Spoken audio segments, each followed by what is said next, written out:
Hey, how's it going, YouTube? Winning Image here. I'll bring you guys a deck profile to what I'm playing right now. As you guys know, I've been proxying a lot of decks, so this is really fun for me because I'm actually doing a deck profile on a deck that I own 100% of the cards from, and I've been enjoying very much. So I've been playing a lot of Mystery Flare Turbo lately, and with it, I just wanted to get this deck profile out because the new support from Clan Selection Plus is coming out and been revealed. So before I start testing that, I want to show you guys what I'm playing here. If you're excited to dive into this deck as much as I am, make sure to like this video, subscribe if you haven't, and leave a comment down below. Let me know what you guys think of this deck in general. I really think that if we had 2-deck format, oh man, this deck would be so much more relevant just because you're kind of guaranteed a high roll in a sense because it really does need the first turn to really set up its plays for the long run. Without further ado, let's hop into it. Starting off with the grade 4s, we have grade 4s. Ooh. We have 4 copies of Mystery Flare Dragon, Interdimensional Dragon himself. He's the boss card of the deck. So with his skill, you gain effects based on the number of cards you have in your bind zone when he's placed on Vanguard. So obviously by writing or using your Gear Chronicle grade 3 skills. 3 or more, he gets drive +1. 7 or more, he gains a critical. 13 or more, choose 6 of your units, they gain 10k. And then 19 or more, at the end of the turn, discard all the cards in your hand and you get an additional turn. You cannot ride during that turn.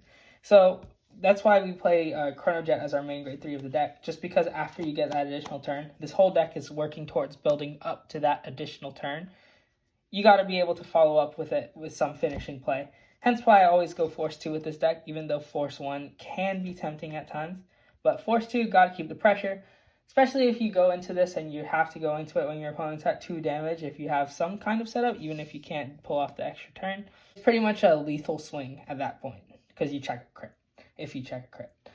And then 2 Isolate Line. Isolate Line when placed, look at the top card, call it to rearguard. And then once per turn, retire rearguard, search your deck for it to 1 grade 3 rearguard, call it to rearguard, shuffle your deck. And that unit gets 5k. So this is mainly used to combo with Reanimate Wing. We'll get into that later. Or Chronojet if you need another powerful attack to force more cards out of your opponent's hand. But other than that, he's just mainly like first stride. Ooh, that sounds scary and standard. But other than that, he's mainly just the backup. Nothing really important. You only go into him when you need it. And then for our main grade 3, as I said, 4 copies of the boy himself, Chronojet Dragon, Waga Bunshin Chronojet, Chrono Shindo, and then we have 4 copies of Reanimate Wing Dragon. This, of course, is the main carrier card, I would say. This card hard carries the deck, I swear. So Chronojet, of course, standard Gear Chronicle, search your deck for a grade 4, write it, discard cards with sum of grade 3 or greater. And then it has a skill that Vanguard Vanguard when it attacks, counterblast 1, gets 5k, and your opponent cannot call Sentinels until the end of that battle. This is really good because it works on Vanguard Rearguard, and this deck doesn't use Counterblast literally at all. So you're always going to get this off. It just needs Soul to go off, so that's why I think this deck is really, really good, because your opponent can't stop it, if that makes sense. And then Reanimate Wing, Soul Blast 1, bind 2 rearguards. It could be himself or another 2, but it's once per turn. Look at the top 3 cards of your deck.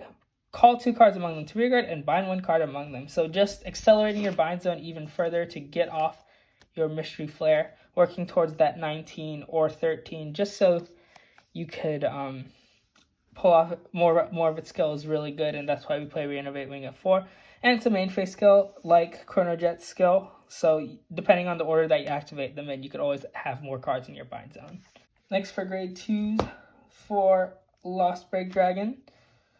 This card's really good because when it's placed from hand, you bind a card from your hand and draw a card, so allowing you to maintain advantage, charge up your bind zone, nothing bad at all. And then during your turn, if your bind zone has a card, it gets plus 3k, making it a solid 13k attacker. It's really good, not much more to say other than it just helps accelerate the bind. Same with Leap It. Leap It has a kind of similar skill to Lost Break. All the cards in this deck kind of work towards just charging up your bind zone. With its skill to, when it's placed from hand, bind a card from your drop zone, it gets 3k. It's another 13k attacker, so it can hit unboosted, just like Lost Break. And then rounding out our grade 2s is 3 Nabu. Nabu is really good because when it attacks a Vanguard, you bind a card from your drop zone, and then your opponent cannot call grade 1 or greater cards from their hand to Guardian Circle until the end of that battle. And then at the end of the battle, you put it into your soul, and then you draw a card. So it's really good, helping you maintain advantage and charge up your Brian Zone. Basically, all the cards in this deck really work towards it, hence why it's a turbo deck, or I label it a turbo deck. So Nabu just fits the theme. And then grade 1s, we only play 8. Yeah, so you're going to be mulliganing in for them. 4 Wedge Move Dragon. When its attack hits, bind a card from your hand, draw a card. Note that it doesn't have to be a Vanguard, so sometimes if you want to attack your opponent's rearguard, if you can't ride grade 2, it's come up once. It's actually kind of neat. And then, of course, when it's being discarded, you could discard it as a grade 3, just getting you an alternative grade 4 ride cost. Really, really nice. And then the card I can't wait to take out, Quickie Worker. First improvement to this deck is going to be this for Ribble. Ribble is just busted, but that's a story for another time. When placed from hand, you put a card to the bottom of your deck from your drop zone. And if you put a grade 3 or greater, Soul Blast 2, draw a card. So it's really good, helping you refund some of your resources and drawing you some cards. And like I said, depending on the order that you play cards, it could kind of set up your turn for the rest of the game.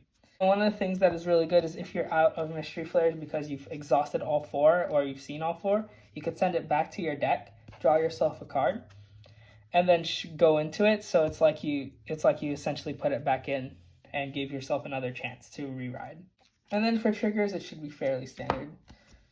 8 crit, 4 draw, 4 heal, and Chronojet.